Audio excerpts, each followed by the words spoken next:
All right, let's see how fast I can knock this out. So I've been promising a video that's going to at least touch upon ABRASAX. This ties into a lot of things. So let me start off by, I'll reread this quote. I think I read it in a previous video. So again, this is a passage from Demian, written by Hermann Hesse. And the passage goes, "The bird fights its way out of the egg. The egg is the world. Who would be born must first destroy a world. The bird flies to God. That God's name is ABRASAX." So I apologize for the interruption there. I'll read it once more. Again, Demian by Hermann Hesse. And he's referencing the ABRASAX. The bird fights its way out of the egg. The egg is the world. Who would be born must first destroy a world. The bird flies to God. That God's name is ABRASAX. So, again, I want you to make note of this idea of struggling out of the egg, out of the womb, out of the world, breaking a world, destroying a world, in order to be free. Keep that sort of a brewing on the back of your mind. And then we're going to dive in a little bit and touch upon some things with the ABRASAX symbol here that Hermann Hesse is referencing.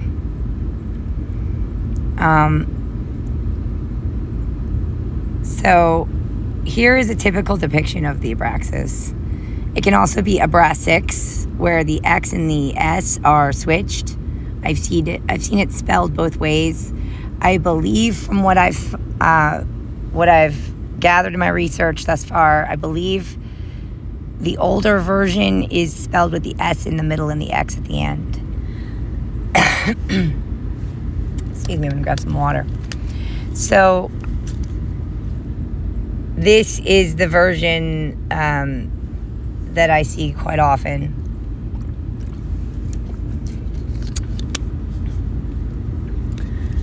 Note the rooster head. It typically will have a rooster's head for a head. It will have a man's body for the torso, or a soldier's body. It will usually be armored. And the legs will almost always be serpents, coiled, spiraled serpents. Almost always in one hand, he's holding some kind of rod or a whip. And in the other hand, he's usually holding either a shield or some sort of source of light. Like he's holding here a sun.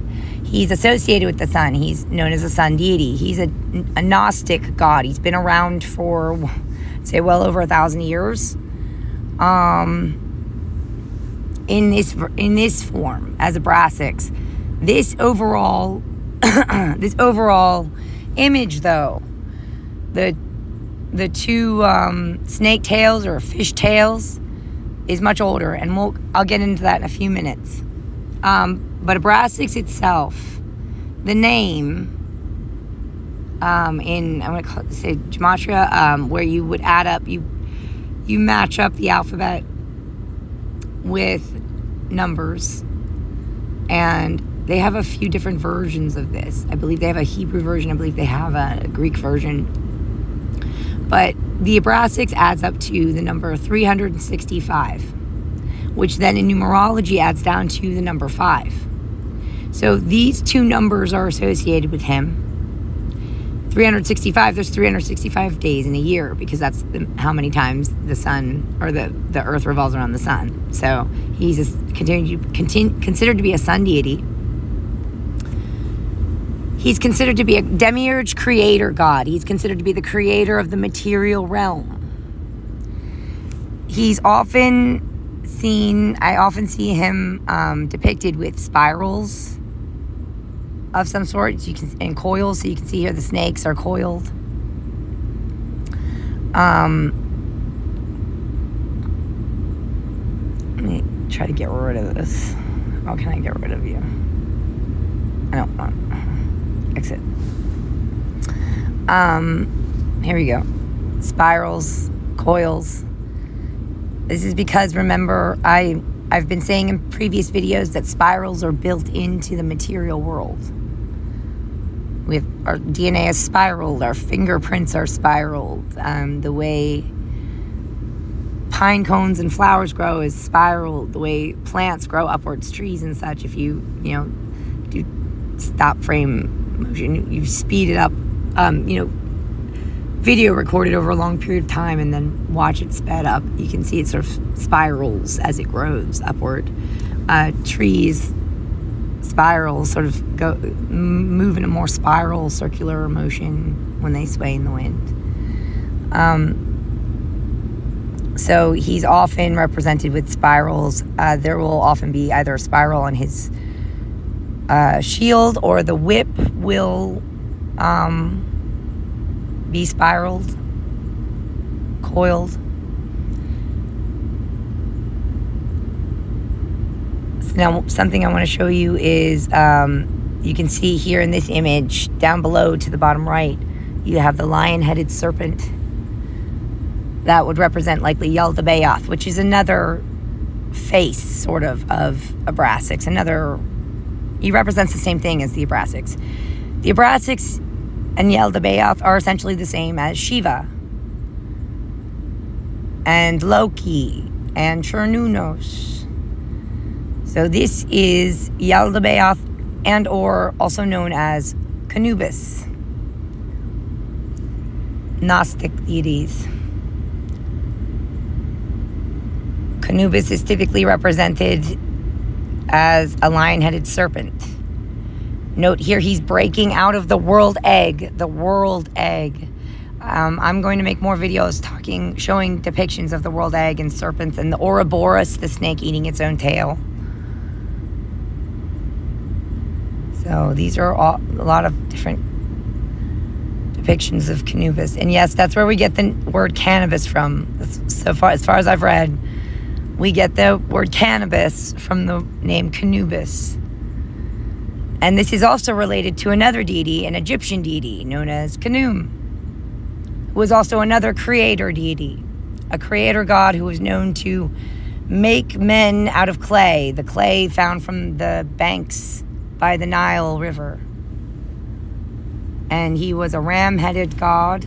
Note the horns, the spiral horns. Note the blue over red. Khnum, K-H-N-U-M. So we have the spirals, we have a ram. So I see quite often this pops up with this particular figure, this archetype. He's a creator deity. He's associated with being the ruler of or the creator of the material realm, but he is not always seen as the first deity. Some like to see him as the first deity, some don't. He's often associated with spirals and stripes. Stripes, spirals. He's seen in the form of a ram, sometimes the lion's head, a ram's head, a rooster's head, a goat's head, sometimes, I believe.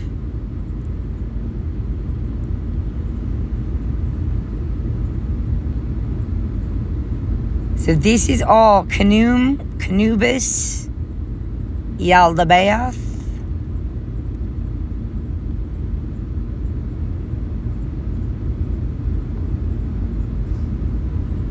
and ABRASAX.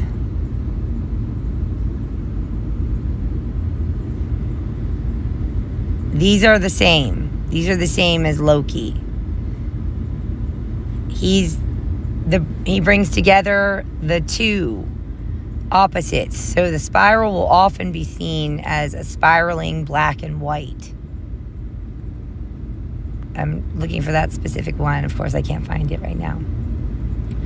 Depictions of the ABRASAX go back into ancient Greece. We've found ancient amulets, gemstones, and rings with the ABRASAX carved into them. So this is actually a depiction of a carving from an amulet, I believe.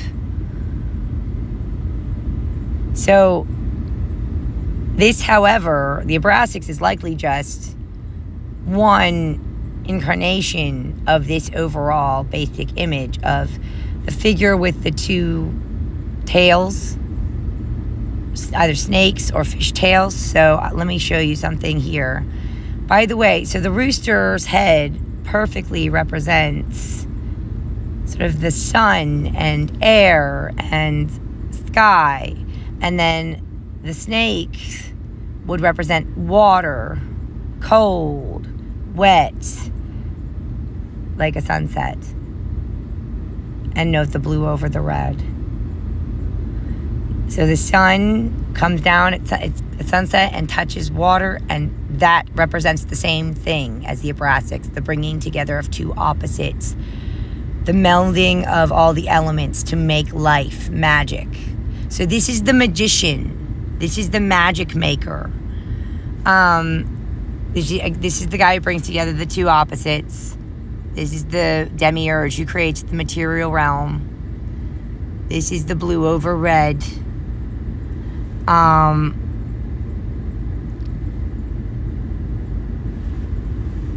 This is another reason why I dubbed the cult that I'm investigating the Western cult.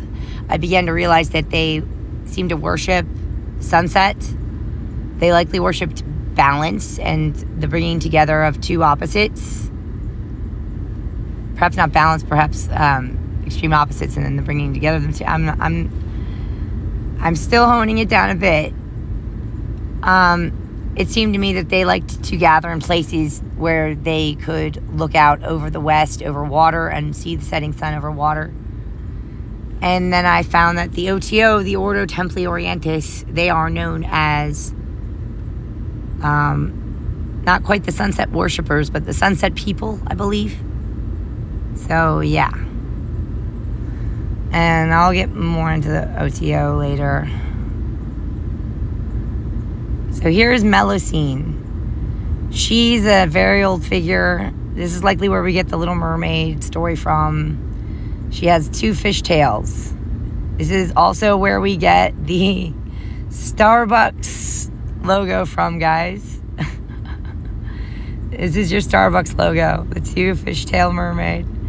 But I've also seen images of females with two fishtails. I've seen pictures of them carved into temples in the Far East. Like very old, thousands of years old. So this is an old symbol, picture, image, depiction. Very old. There's one tail. This idea of like this sort of almost a demoness, winged, dragoness, serpent woman, fish woman. Melusina. So there's a lot about her. She's going to get her own video likely. Oh, here's some Chnoubis Ialdabaoth stuff going on here. See, here we go. Here's some depictions of the ABRASAX carved into some amulets.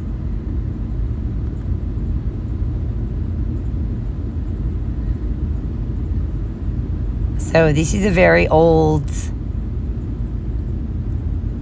symbol, image. It represents a very old deity. It represents a very old archetype, a very old concept that keeps getting sort of recycled over time with new faces. And this is sort of how I first identified my first suspect, Zay Frank, was I had just been watching some of his videos and realized one day that his rubber duck logo was an ABRASAX, because it's the bringing together of all the elements. So it's the material realm. That's air, earth, water, fire.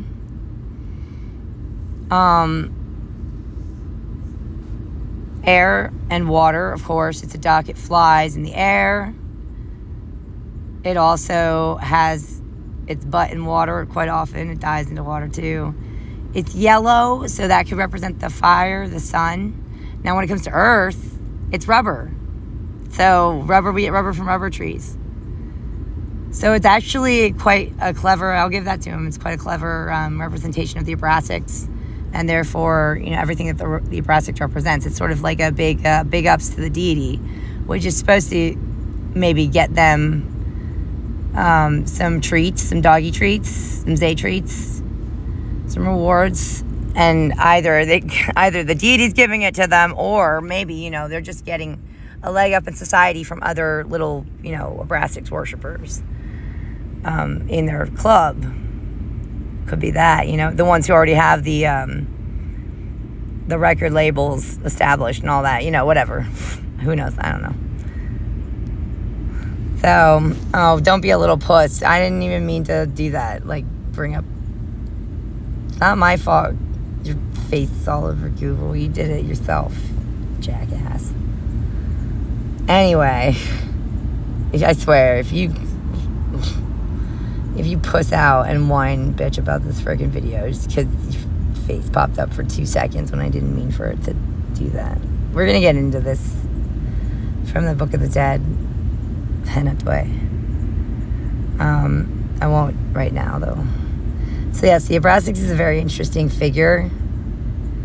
And it's a lot of these depictions of breaking free of the world egg, breaking out, getting out, wanting to be free of rules, regulations, certain fixed rules, wanting to make the rules, wanting to be able to break the rules, and basically just do as you please with only the consequences that you desire. It's quite childish, but that's what you would expect from the creator deity that's supposed to be also at the same time, like the child. Loki was sort of the child in the pantheon. He was a trickster, child, mischievous devil. That's sort of the nicer side of him. There is a much darker side. So he's a horn dog. He can get up to some pretty not good things, you know. So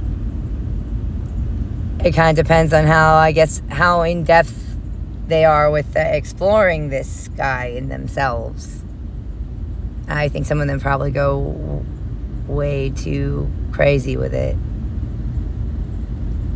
So here, for Lamb on the Cross, again, for breaking down that photo that my coworker from Cedar Island Ranch sent me.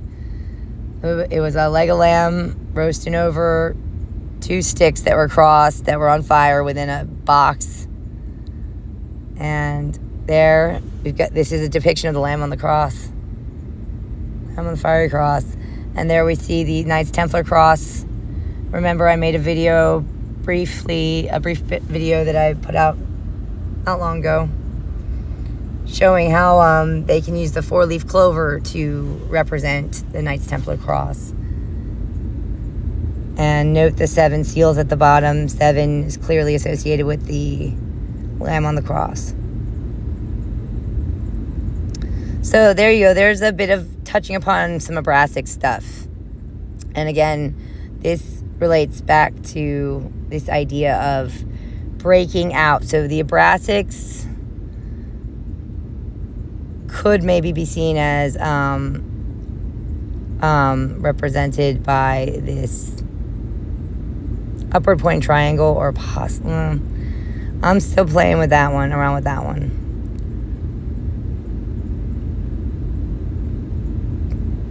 But whoever this upward pointing triangle represents, the ones that I see regularly trying to put it outside of the circle, I worry about the psychology behind those people. There are rules for a reason, dudes.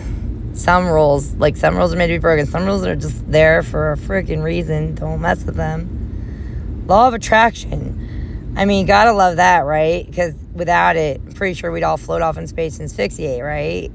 Right? That would suck balls, wouldn't it? Would. So, don't fuck with some rules, guys. Anyway, and again, and so I'm going to get more, I'm going to make a whole other video exploring Shiva a bit more and the Navayoni. Here's a sort of sacred geometrical image of the Navayoni. The 9 wombs, or again, the 9 worlds, 9 wombs, or sometimes also means the sexual organs of a prepubescent girl. So, yeah. We'll get into that some more.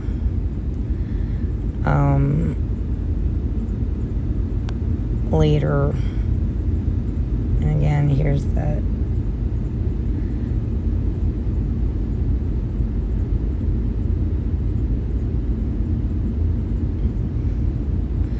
I'm going to find more images of examples of this. I think I showed them in another video that I'm uploading right now.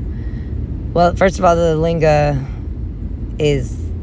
yoni is basically a big phallic symbol coming up out of a circular symbol right there. That's one. That's another, it coming out, coming through, breaking through, getting out.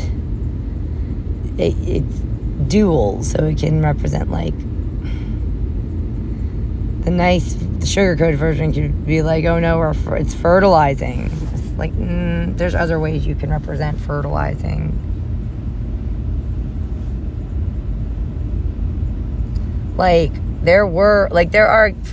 There are huge phallic statues, like carved out of, either made out of clay or carved out of stone and stuff, that have been found overturned by farmers in fields that were buried completely in soil by older farmers to try and fertilize the soil, but they didn't have them sticking up out of the soil. They were buried in there for a reason, like fertilize the soil.